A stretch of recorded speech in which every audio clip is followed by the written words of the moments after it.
आदाब, अपने खुसूसी प्रोग्राम दो रुख में आपका इस्तकबाल करते मैं हूं आपके साथ सना वारिस। कोलकाता के ब्रिगेड मैदान में अपोजिशन की मेगा रैली बदल दो देहरी सरकार बदल दो के नारे के साथ इख्तिताम पजीर हुई। मेगा रैली में अपोजिशन पार्टियों ने इत्तेहाद का मुजाहरा पेश किया। इससे कबल कर्नाटक में कुमारस्वामी की हलफबर्दारी तकरीब में भी कुछ ऐसी ही तस्वीरें सामने आई थी। अपोजिशन लीडरान बगलगीर हुए थे, लेकिन नतीजा सिफर रहा। लोकसभा इंतखाबात से कुछ महीने कबल तकरीबन तमाम अपोजिशन पार्टियों का एक साथ आना यकीनन मोदी सरकार के लिए सही शगुन नहीं है। अपोजिशन पार्टियों ने तो मोदी हुकूमत पर एक साथ जमकर हमला बोला, लेकिन तवज्जो का मरकज रहे बीजेपी के रुकने पार्लियामेंट शत्रुघ्न सिन्हा, जो एक बार फिर बागी तेवर में नजर आए। शत्रुघ्न सिन्हा ने कहा कि अगर सच कहना बगावत है तो समझिए हम बागी हैं।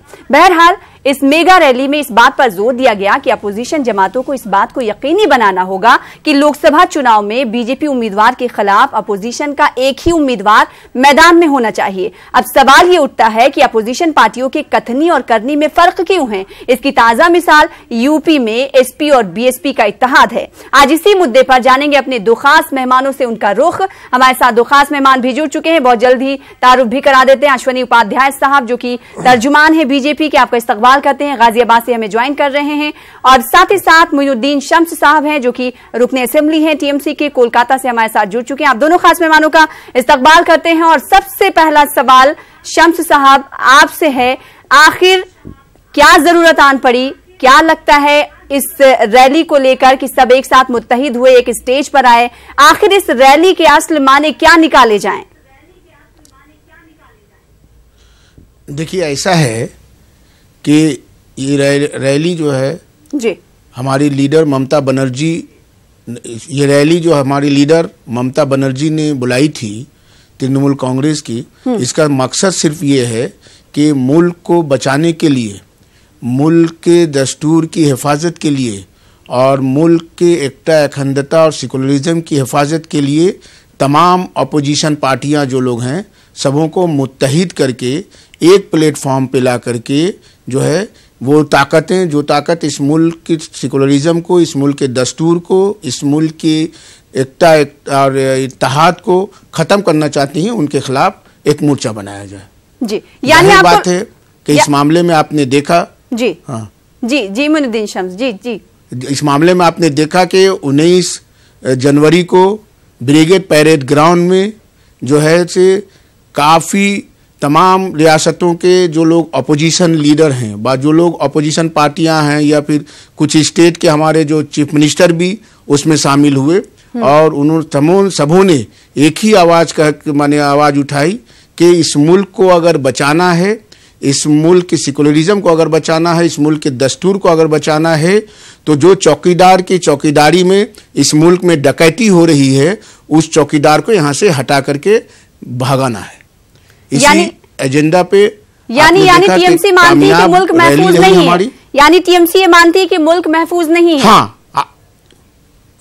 हाँ, अभी जो सूरत हाल है इस मुल्क का, जो लोग इस मुल्क की बागडोर संभाले हुए हैं, मरकजी हुकूमत, उनकी क़यादत में यकीनन मुल्क का जो है तहफ़्फ़ुज़, मुल्क की एकता अखंडता, यहाँ तक के मुल्क का जो दस्तूर है वो महफूज नहीं है। जाहिर बात है, जिस मुल्क का दस्तूर महफूज नहीं हो वो उस मुल्क के कितना महफूज हो सकता है, वो आप अच्छी तरह से समझ सकती हैं। ठीक है, अश्वनी जी, आपके इस जवाब का जवाब देंगे जिस तरीके से आपने हमारे सवाल का जवाब दिया। अश्वनी जी, एक सवाल का जवाब तो आप जिस तरीके से शम्स साहब की बात सुन रहे थे उसका भी दीजिएगा, और साथ ही साथ सवाल हमारा ये है कि एसपी बीएसपी के इत्तेहाद से बीजेपी में खलिश जरूर पैदा हुई थी, लेकिन मेगा रैली जो मुनक्किद की गई मगरबी बंगाल में, कोलकाता में, उससे बीजेपी को जाहिर सी बात है एक डर सताने लगा होगा, क्योंकि तमाम विपक्षी पार्टियां जो है एक साथ स्टेज पर आई। बीजेपी इसे कैसे देखती है?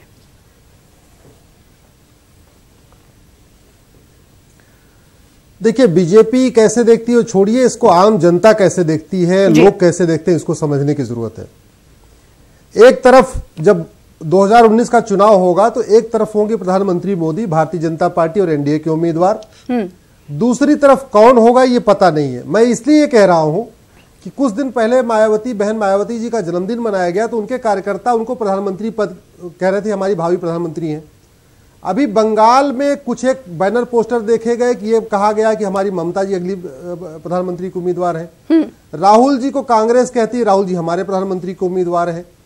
तो मुझे लगता है कि जो रैली हुई है इसमें करीब करीब 14 प्रधानमंत्री पद के उम्मीदवार हैं और हमारे साथी जो है वो भी इस चीज को मानते हैं कि अगर लेकिन अश्विनी जी आपने इस मेगा रैली को सुना होगा तो अखिलेश यादव का खिताब सुना होगा। उन्होंने कहा कि इन 14 में से अगर जो बेस्ट होगा उसे हम प्रधानमंत्री बनाएंगे। नहीं तो आज इसका मतलब आज तक उनको पता नहीं बेस्ट कौन है। वो बेस्ट क्या इलेक्शन के बाद पता चलेगा? अरे बेस्ट अगर उनको लगता है कि मायावती आज बेस्ट है तो बता दें बेस्ट है। देखिए मैं आपको बताऊं कि ये पूरा गठबंधन हो क्यों रहा है। जिस तरीके से हमारी सरकार लगातार गरीबी को समाप्त करने के बाद एक कदम उठा रही है, जो अशिक्षा है उसको, जो जहिलियत है उसको ठीक कर रही है, जो लगातार एक के बाद गरीबों को गरीबी कैसे खत्म हो, कैसे घर में सबके उजियारा हो, कैसे सबके घर में गैस सिलेंडर हो, किस तरीके से सबका जीवन स्तर उठाया जाए, उस पर हमारी काम कर रही है। हमारी सरकार अलगाववाद कट्टरवाद से लड़ रही है, हमारी सरकार नक्सलवाद से लड़ रही है, हमारी सरकार जो है गरीबी अशिक्षा से लड़ रही है। और ये सारे के सारे लोग भारतीय जनता पार्टी और मोदी से लड़ रहे हैं। क्यों लड़ रहे हैं मैं आपको बताता हूं। क्योंकि इनको लगता है कि अभी तो 5 साल रही है, 5 साल के बाद जिस तरीके से एक के बाद एक लगातार भ्रष्टाचार पे करारा हथौड़ा मारा गया है, इनको पता है कि अगर मोदी जी दोबारा आएंगे और मजबूती के साथ आएंगे तो भ्रष्टाचार पे और भी खतरनाक सर्जिकल स्ट्राइक हो सकती है।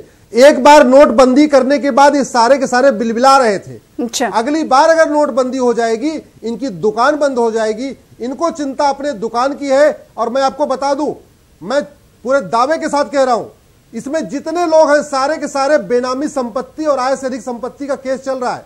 चाहे ममता बहन हो, उनके भतीजे अभिषेक के बारे में सब जानते हैं, पूरा बंगाल जानता है कितना लूटा है शारदा चिटफंड में और में, सारे केस चल रहे हैं।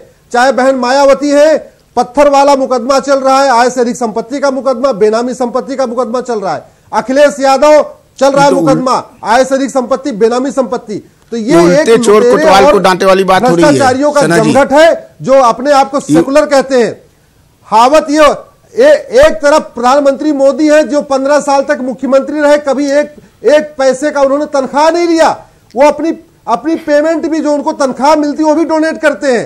प्रधानमंत्री है। ठीक है मोइनुद्दीन साहब क्या कहना चाह रहे हैं? मोइनुद्दीन साहब तनख्वाह मिलती है सरकारी।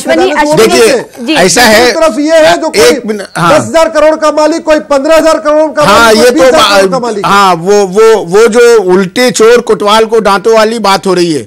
देख लीजिए ये जो कह रहे हैं कि नरेंद्र मोदी ने जो है मुल्क से गरीबी को दूर करने का काम किया। अगर आप संजीदगी से गौर करेंगे, देखेंगे तो जिस तरह से इन्होंने गरीबी को बढ़ावा दिया है और गरीबों को मारने का काम किया है, शायद इसका रिकॉर्ड नहीं मिलता।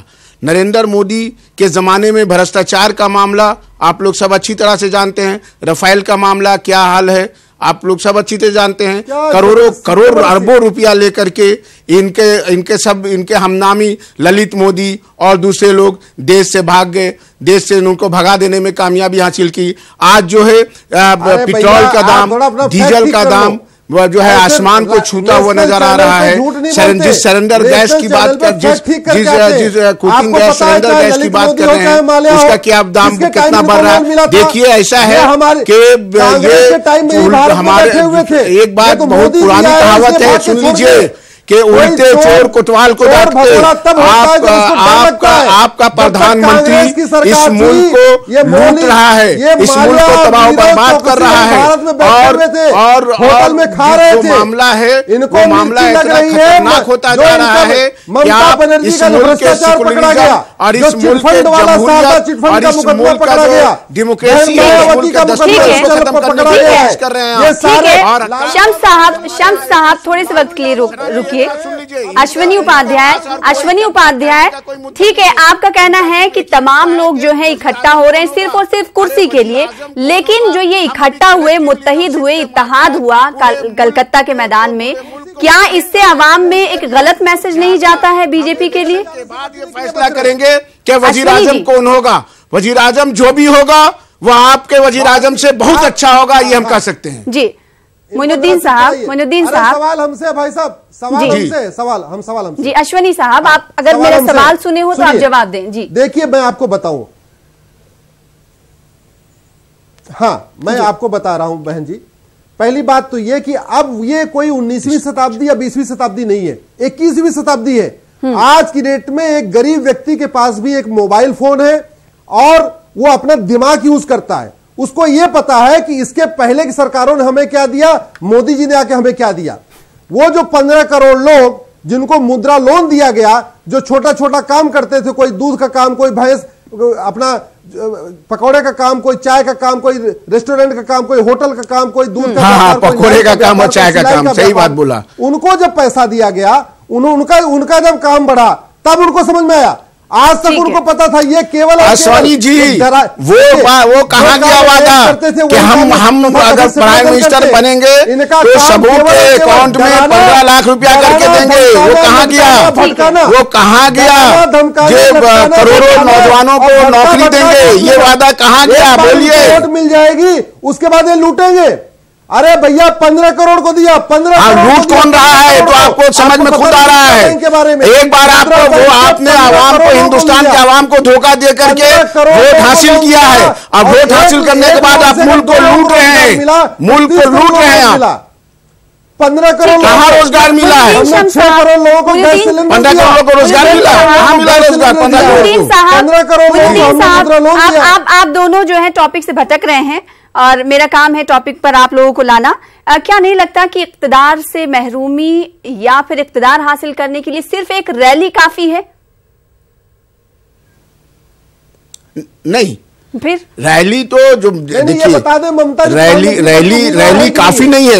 रैली बता दीजिए ममता, आगे का क्या रोड मैप होगा? जो इत्तेहाद बनेगा उसका रोड मैप क्या होगा? अगर 42 लोकसभा सीटें कलकत्ता में है तो कितनी सीटें किन लोगों को दी जाएंगी? जिस तरीके से इस रैली के जरिए कहा गया कि एक ही अपोजिशन का उम्मीदवार मैदान में उतारा जाएगा, क्या ये इत्तेफाक बन पाएगा लगता है टीएमसी को?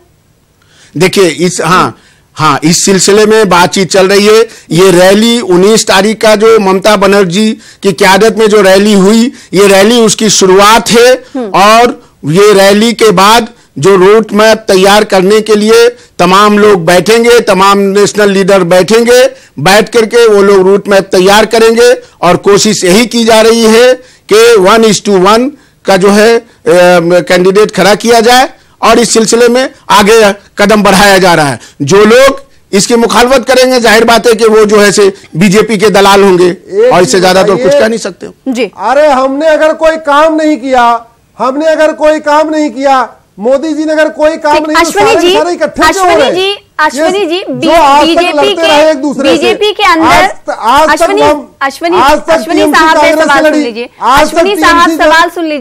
अश्वनी साहब सवाल सुन लीजिए। बीजेपी के अंदर खेमे कहा जा रहा है कि बहुत कुछ ठीक ठाक नहीं चल रहा है। अगर बात की जाए शत्रुघ्न सिन्हा की, जिस तरीके से इंट्रो में मैंने इनका जिक्र किया कि उन्होंने कहा कि अगर सच के साथ वो उन्हें बगावत भी करनी पड़े और उन्हें बागी कहा जाए तो उन्हें मंजूर है। क्या आप ये मानते हैं कि बीजेपी के अंदर खाने कुछ ठीक ठाक नहीं चल रहा है? तमाम लीडरान को जो दबाया जा रहा है, आवाम की बात तो छोड़ दीजिए आप।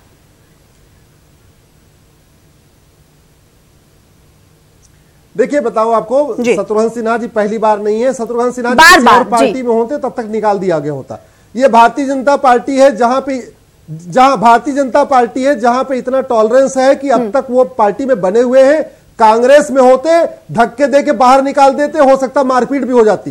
अगर वो लालू की पार्टी में होते हो सकता घर में आग भी लगा दी जाती। ममता बनर्जी की पार्टी में होते तब तक उनका सर फोड़ दिया जाता। वो बोलेंगे ये भारतीय जनता पार्टी, इसका मतलब वो जो कह रहे हैं वो सही कह रहे हैं ना अश्वनी जी? इसका मतलब ये है कि शत्रुघ्न सिन्हा जो कह रहे हैं वो सही कह रहे हैं। अगर उनको लगता है बात है इस पर बीजेपी को अपना स्टैंड भी क्लियर करना चाहिए। बीजेपी को स्टैंड क्लियर करना चाहिए कि हाँ, स्टैंड क्लियर या तो बोलिए कि शत्रुघ्न सिन्हा जो बात कह रहे हैं वो गलत कह रहे हैं। तो जब गलत कह रहे हैं तो फिर गलत लोग को आप अपने पार्टी में क्यों रखे हुए हैं? और अगर नहीं तो इसका आपको इस बात का बीजेपी को इस बात का एहसास है कि शत्रुघ्न सिन्हा जो कह रहे हैं वो सही कह रहे हैं। हाँ, ये बात तो हम लोग नहीं कह रहे, आपका एमपी शत्रुघ्न सिन्हा उन्होंने कहा है कि इस मुल्क को नरेंद्र मोदी और भारतीय जनता पार्टी की सरकार दिल्ली में चल रही है तबाह बर्बाद कर रही है।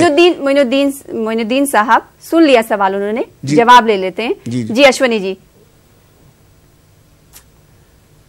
पहली बात, शत्रुघ्न सिन्हा जी पहले मंत्री रह चुके हैं, इस सरकार में उनको मंत्री बनने का मौका नहीं मिला। वो जब से आए हैं तब से वो हर महीने 2-4 बातें कहते हैं। अच्छा। पहली बार नहीं हो रहा है। और ये अच्छा। हमारी पार्टी इतनी ज्यादा टॉलरेट करती है लोगों को कि आप देखिए शत्रुघ्न सिन्हा को आज तक नहीं निकाला। यशवंत सिन्हा जी के बेटे मंत्री हैं, हमारी सरकार में मंत्री हैं, और आज तक यशवंत सिन्हा जी के बेटे तो बहुत अच्छी तरीके काम करते रहे सरकार में। अब चूंकि यशवंत सिन्हा जी को टिकट नहीं मिला, उनको मंत्री पद नहीं मिला, उनको राज्यसभा नहीं भेजा के तो वो नाराज हैं। हमारी पार्टी में ऐसा है कि भाई या तो बेटा रहेगा या वो रहेगा, ऐसा नहीं हो सकता। कोई खानदानी पार्टी थोड़ी है कि पूरा का पूरा कुनबा, मुलायम सिंह भी, धर्मेंद्र यादव भी, अखिलेश यादव भी, डिंपल यादव भी, रोहिणी यादव भी, ये कोई हमारी खानदानी पार्टी नहीं है, कोई वंशवादी पार्टी नहीं है कि सोनिया भी, राहुल भी, प्रियंका भी, वाड्रा भी सारे आ जाएंगे। तो हमारी पार्टी डेमोक्रेटिक पार्टी है और उसी डेमोक्रेसी का नतीजा है। आज मैं तो उनको कहता हूं, अगर आपके अंदर थोड़ा जमीर है, आपको प्रधानमंत्री का कोई खानदानी नहीं है। अरे भाई मेरे भाई, आपके प्रधानमंत्री का कोई खानदानी नहीं है तो आप लाइएगा किसको? अरे आपका प्रधानमंत्री का कोई खानदानी नहीं है तो आप लाइएगा किसको? जो लोग आ रहे हैं सबों को पॉलिटिक्स में आने का हक है, सबों को काम करने का हक है। ममता बनर्जी के बाद पार्टी का अध्यक्ष उनका भतीजा बनेगा। सुनिए, मैं आप एस्ट्रोलॉजर है ना, आपने देख लिया। अरे बात कौन बना? अखिलेश के बाद कौन बनेगा? डिंपल होने वाली मायावती का कौन बनेगा? उनका भतीजा। लालू यादव को पार्टी कौन अध्यक्ष बनेगा? उनका बेटा। ममता बनर्जी की आपकी पार्टी का अध्यक्ष केवल उनका भतीजा बनेगा। मैं आपको गारंटी के साथ कहता हूँ, ममता बनर्जी की पार्टी का। जी आप दोनों को थोड़े से वक्त के लिए रोकना चाहेंगे। थोड़े इस्तकबाल करते हैं, हमारे साथ 2 खास मेहमान जुड़े हुए हैं, अश्वनी जी और साथ ही साथ मोइनुद्दीन साहब कोलकाता से हमारे साथ जुड़े हुए हैं। मोइनुद्दीन साहब, आपसे सवाल ये है ब्रेक पर जाने के बाद कि स्टेज पर एक साथ आते हैं लेकिन मैदान में एक साथ नहीं आते। इसकी ताजा मिसाल अगर आपको बताऊं तो इस रैली से पहले अगर जाएं तो एसपी और बीएसपी का इत्तेहाद हुआ लेकिन कांग्रेस वहां पर नहीं है। फिर आप किस इत्तेहाद की बात कर रहे हैं? कैसे इत्तेहाद ये मुमकिन हो पाएगा? देखिए, ऐसा है कि उत्तर प्रदेश में बीएसपी और एसपी का इत्तेहाद हुआ है, वहां कांग्रेस नहीं है। हमारे यहाँ ममता बनर्जी इस बात की कोशिश कर रही हैं कि वो तमाम पार्टियों का इत्तेहाद हो जिसमें कांग्रेस भी रहे। आपने देखा कि कांग्रेस को भी निमंत्रण दिया गया था, कांग्रेस को भी इनवाइट किया गया था, वो भी कांग्रेस भी आए। सोनिया गांधी ने भी मैसेज भेजा, राहुल गांधी ने भी मैसेज भेजा और तमाम पार्टी के लोग। तो ये हमारी कोशिश है और आप इसको महसूस करेंगे और हमको लगता है कि पूरा हिंदुस्तान महसूस करेगा कि हमारी हमारी लीडर ममता बनर्जी की ये कामयाब कोशिश है कि जिन्होंने मोइनुद्दीन साहब, कथनी और करनी में फर्क नहीं, फर्क कहां से नजर आ रहा है? देखिए, हम बता रहे हैं अभी तो आपको यहाँ पर बताओ 80 सीटों पर कांग्रेस ने कह दिया है कि वो इंतखाबात लड़ेंगे यूपी में, ठीक है, और एसपी और बीएसपी भी साथ मिलकर इंतखाबी मैदान में है। ऐसा है कि फिर किस बात पर ये कह सकते हैं कि कल की रैली के बाद, फिर किस बात को लेकर ये तय किया गया कि अपोजिशन का मुश्तरका एक उम्मीदवार होगा बीजेपी के खिलाफ?